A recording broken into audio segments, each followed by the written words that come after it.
On June 8, 2025, Los Angeles woke to a jarring sight. California National Guard soldiers in riot gear outside the Metropolitan Detention Center. Their presence, ordered by President Trump, marked a dramatic escalation in the city's standoff over federal immigration policy.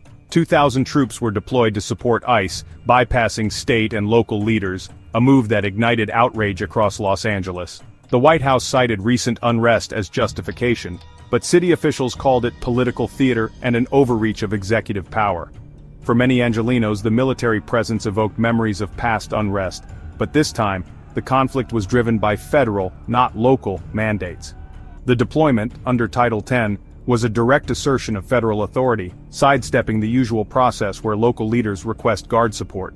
Graffiti near the detention center, messages like "FE ICE," underscored the city's defiance. As troops took their posts, Los Angeles braced for a confrontation that would test the limits of federal power and the city's resolve. The stage was set for a historic clash over law enforcement, immigration, and the meaning of local control. The crisis began in Paramount, a working-class Latino suburb, when ICE raids on June 6 targeted local businesses and day laborers. Outrage spread quickly, especially after the arrest of labor leader David Huerta, accused of interfering with federal agents. Protests erupted, fueled by anger and fear, spilling onto major streets and the 710 freeway. Tensions escalated as some protesters clashed with law enforcement, throwing objects and blocking traffic.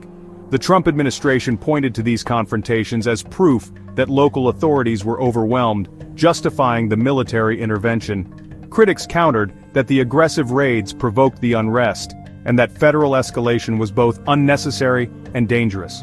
The events in Paramount became the flashpoint for a national showdown over immigration enforcement and federal power. Law enforcement responded to the protests with force. Riot gear, flashbangs, and tear gas filled the streets of Paramount and downtown LA. Protesters, determined to resist, formed human chains and documented police actions, but some resorted to violence, including throwing a Molotov cocktail. Federal officials seized on these incidents as evidence of insurrection, while activists insisted most demonstrators were peaceful. Outside the federal detention center, crowds gathered in solidarity, only to be dispersed by police declaring unlawful assembly. The cycle of protest and crackdown deepened divisions, with each side blaming the other for escalating the crisis. Law enforcement argued they were protecting public safety. Protesters accused them of silencing dissent. The images of chaos, tear gas, arrests, and injured officers dominated the news, fueling the debate over the National Guard's arrival. The city's civic center became a battleground, symbolizing the broader struggle over immigration and civil rights. As night fell, the standoff showed no signs of resolution. Los Angeles was now the epicenter of a national conflict.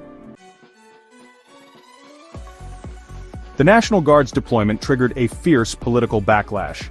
Mayor Karen Bass condemned the move as political posturing, insisting the city could handle the protests.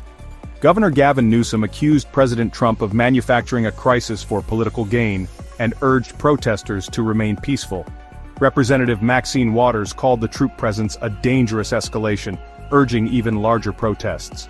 Other California Democrats denounced the federal action as authoritarian overreach designed to rally Trump's base. In contrast, federal officials insisted the deployment was necessary to restore order and protect law enforcement. U.S. Attorney Bill Esili warned of prosecutions for protest-related violence, underscoring the administration's hard line.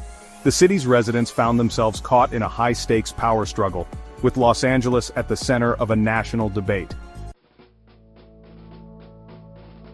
Deploying the National Guard without local consent broke with decades of precedent in Los Angeles. Previous troop deployments followed requests from city or state leaders during true emergencies, never as a unilateral federal action.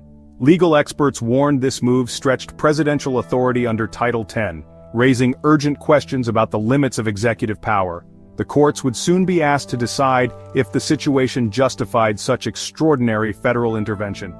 The implications reach far beyond LA. If the federal government can override local leaders here, it could do so anywhere. The standoff highlights the deepening divide between states like California and a hardline federal agenda. For Los Angeles, it's a test of its values and its commitment to immigrant communities. For the nation, it's a defining moment for democracy and the balance of power between Washington and the state.